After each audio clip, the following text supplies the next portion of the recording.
Hey, good afternoon, everyone. Welcome to Clear Financial Thinking. Today, we're going to talk about the four biggest money mistakes and how to avoid them.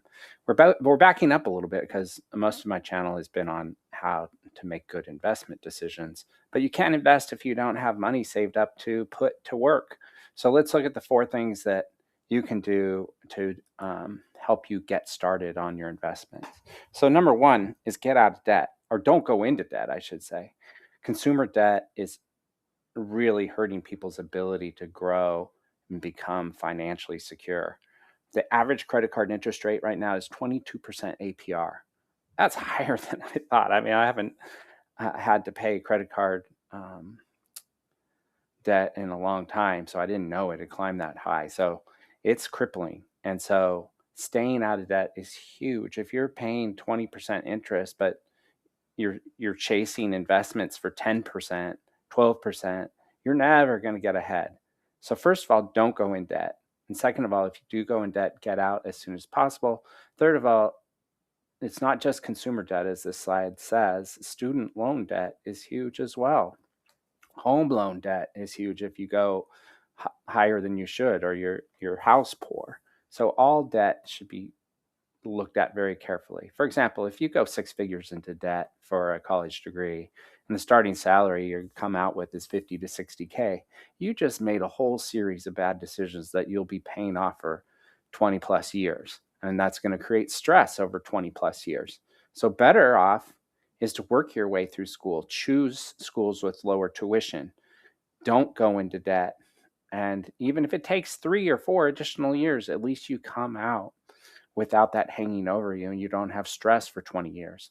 Okay, number two mistake, lifestyle inflation.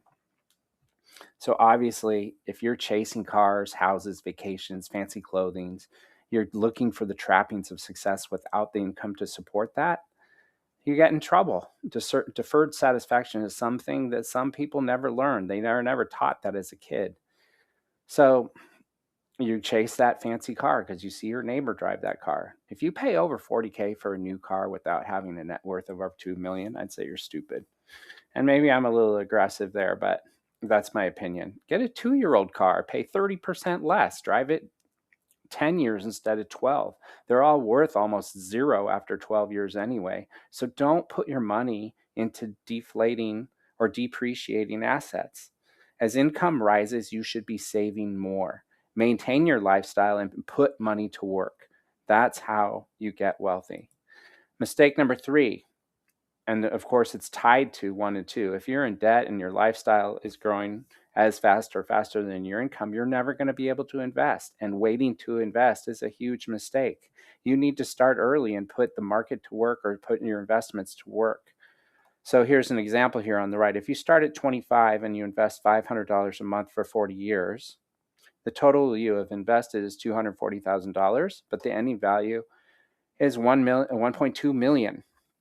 And that's just if you were to invest at an 8% average annual return, which is pretty consistent with the S&P 500. But if you started at 40 and you invested twice as much at age 40 for $1,000 a month for 25 years, your total investment would be 300,000 and your ending value would be less, would be 600,000. So put your money to work early. And the way you do that is you have to have self-control, and you have to control your spending, and you have to understand your finances so you can put the money to work. And then a mistake is never owning assets. You want to own things that appreciate in value, not go down in value. So you want to own things like houses and stocks and businesses, not cars and boats and RVs. Of course, those things are fine if you can afford it, but if you can't, put it off until you can. And when I say afford it, I mean the total value of everything you own that's depreciating. So everything with an engine or a rudder should be less than 20% of your income, in my opinion. So if you make $1 million a year, sure, have $200,000 in those things. But anyway, be careful with those, because they're going to go down in value. And if you're not using it on a regular basis, you're better off renting those things. Like if you use an RV twice a year, rent it. Don't pay for insurance and taxes. Anyway, the formula is simple. earn, save, invest, own assets, repeat.